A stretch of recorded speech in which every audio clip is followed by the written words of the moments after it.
BSc meeting ಈಗ ತಾನೇ ಮುಕ್ತಾಯ ಆಯಿತು. ಮುಖ್ಯಮಂತ್ರಿಗಳು ಸಭಾಧ್ಯಕ್ಷರು ಎಲ್ಲರೂ ಕೂಡ ಬಂದಿದ್ದರು. ಅಧಿವೇಶನದ ಸಮಯ ಏನಿದೆ ಆ ಸಮಯ ನಿಗದಿತ ಸಮಯದ ರೀತಿ 27ನೇ ತಾರೀಕುವರೆಗೂ ಅಧಿವೇಶನ ನಡೆಯುವಂಥದ್ದಕ್ಕೆ ತೀರ್ಮಾನ ಆಗಿದೆ. ಅವರು ಅಧಿವೇಶನ ನಡೆಸುವಂಥದ್ದಕ್ಕೆ ಅವಕಾಶ ಮಾಡಿ ಸದನ ನಡೀಲಿ ಅಂತ ಹೇಳಿದ್ರು. ನಾವು ಅವ್ರಿಗೆ ಹೇಳಿದಿರಿ, ಇಂಥ ಒಬ್ಬ ಸರ್ಕಾರದ ಖಜಾನೆಯನ್ನು ಲೂಟಿ ಮಾಡಿ 187 ಕೋಟಿ ದಲಿತರ ಹಣವನ್ನು ತಿಂದಾಕೋರನ್ನ ನೀವು ಯಾವ ಕಾರಣಕ್ಕೆ ಅವ್ರನ್ನ ಮಂತ್ರಿ ಮಾಡಿದ್ದೀರಾ, ಅದನ್ನು ಸ್ಪಷ್ಟ ಮಾಡಿ.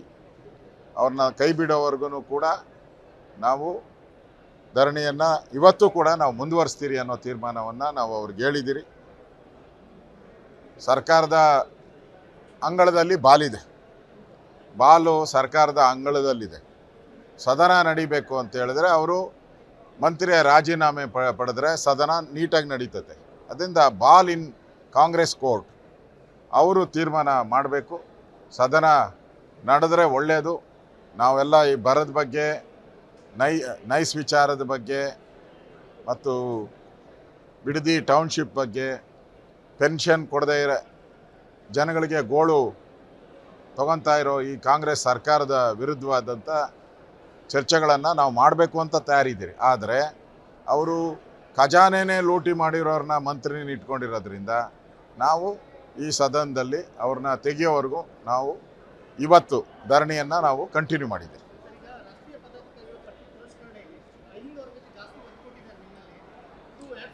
ಪ್ರಧಾನಿ ನರೇಂದ್ರ ಮೋದಿನೇ ಅಹಿಂದ, ಅವರು ಕೂಡ ಬ್ಯಾಕ್ವರ್ಡ್ ಇದರಿಂದ ಬಂದವರು. ಅದರಿಂದ ಪಟ್ಟಿಯಲ್ಲೂ ಕೂಡ ಅಹಿಂದಾಗೆ ಹೆಚ್ಚು ಒತ್ತನ್ನು ಕೊಟ್ಟಿದ್ದಾರೆ. ನರೇಂದ್ರ ಮೋದಿಯವರು ನಮ್ಮ BJP ಪಾರ್ಟಿ ಸಬ್ಕಾ ಸಾಥ್ ಸಬ್ಕಾ ವಿಕಾಸ್ ಅನ್ನೋ ಉದ್ದೇಶದ ಮೇಲೆ ನಡೀತಾ ಇದೆ. ಕರ್ನಾಟಕಕ್ಕೂ ಪ್ರಾತಿನಿಧ್ಯ ಕೊಟ್ಟಿದ್ದಾರೆ. 2 ಪೋಸ್ಟನ್ನು ಕರ್ನಾಟಕ ಕೊಟ್ಟಿದ್ದಾರೆ. ನಾನು ಅವರೆಬ್ಬರಿಗೂ ಶುಭ ಕೋರ್ತೀನಿ, ಒಳ್ಳೆಯದಾಗಲಿ. BSc ಮೀಟಿಂಗ್ ಈಗ ತಾನೇ ಮುಕ್ತಾಯ ಆಯಿತು. ಮುಖ್ಯಮಂತ್ರಿಗಳು ಸಭಾಧ್ಯಕ್ಷರು ಎಲ್ಲರೂ ಕೂಡ ಬಂದಿದ್ದರು.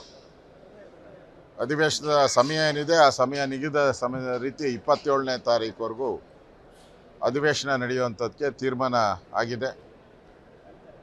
ಅವರು ಅಧಿವೇಶನ ನಡೆಸುವಂಥದ್ದಕ್ಕೆ ಅವಕಾಶ ಮಾಡಿ ಸದನ ನಡೀಲಿ ಅಂತ ಹೇಳಿದ್ರು. ನಾವು ಅವ್ರಿಗೆ ಹೇಳಿದಿರಿ, ಇಂಥ ಒಬ್ಬ ಸರ್ಕಾರದ ಖಜಾನೆಯನ್ನು ಲೂಟಿ ಮಾಡಿ 187 ಕೋಟಿ ದಲಿತರ ಹಣವನ್ನು ತಿಂದಾಕೋರನ್ನ ನೀವು ಯಾವ ಕಾರಣಕ್ಕೆ ಅವ್ರನ್ನ ಮಂತ್ರಿ ಮಾಡಿದ್ದೀರಾ, ಅದನ್ನು ಸ್ಪಷ್ಟ ಮಾಡಿ. ಅವ್ರನ್ನ ಕೈ ಬಿಡೋವರೆಗೂ ಕೂಡ ನಾವು ಧರಣಿಯನ್ನು ಇವತ್ತು ಕೂಡ ನಾವು ಮುಂದುವರಿಸ್ತೀರಿ ಅನ್ನೋ ತೀರ್ಮಾನವನ್ನು ನಾವು ಅವ್ರಿಗೆ ಹೇಳಿದಿರಿ. ಸರ್ಕಾರದ ಅಂಗಳದಲ್ಲಿ ಬಾಲು ಸರ್ಕಾರದ ಅಂಗಳದಲ್ಲಿದೆ. ಸದನ ನಡಿಬೇಕು ಅಂತ ಹೇಳಿದ್ರೆ ಅವರು ಮಂತ್ರಿಯ ರಾಜೀನಾಮೆ ಪಡೆದ್ರೆ ಸದನ ನೀಟಾಗಿ ನಡೀತದೆ. ಅದರಿಂದ ಬಾಲ್ ಇನ್ ಕಾಂಗ್ರೆಸ್ ಕೋರ್ಟ್. ಅವರು ತೀರ್ಮಾನ ಮಾಡಬೇಕು. ಸದನ ನಡೆದ್ರೆ ಒಳ್ಳೆಯದು. ನಾವೆಲ್ಲ ಈ ಬರದ ಬಗ್ಗೆ, ನೈಸ್ ವಿಚಾರದ ಬಗ್ಗೆ ಮತ್ತು ಬಿಡದಿ ಟೌನ್ಶಿಪ್ ಬಗ್ಗೆ, ಪೆನ್ಷನ್ ಕೊಡದೇ ಇರೋ ಜನಗಳಿಗೆ ಗೋಳು ತಗೊತಾ ಇರೋ ಈ ಕಾಂಗ್ರೆಸ್ ಸರ್ಕಾರದ ವಿರುದ್ಧವಾದಂಥ ಚರ್ಚೆಗಳನ್ನು ನಾವು ಮಾಡಬೇಕು ಅಂತ ತಯಾರಿದ್ದೀರಿ. ಆದರೆ ಅವರು ಖಜಾನೆನೇ ಲೂಟಿ ಮಾಡಿರೋರನ್ನ ಮಂತ್ರಿನ ಇಟ್ಕೊಂಡಿರೋದ್ರಿಂದ ನಾವು ಈ ಸದನದಲ್ಲಿ ಅವ್ರನ್ನ ತೆಗೆಯೋವರೆಗೂ ನಾವು ಇವತ್ತು ಧರಣಿಯನ್ನು ನಾವು ಕಂಟಿನ್ಯೂ ಮಾಡಿದ್ದೀವಿ.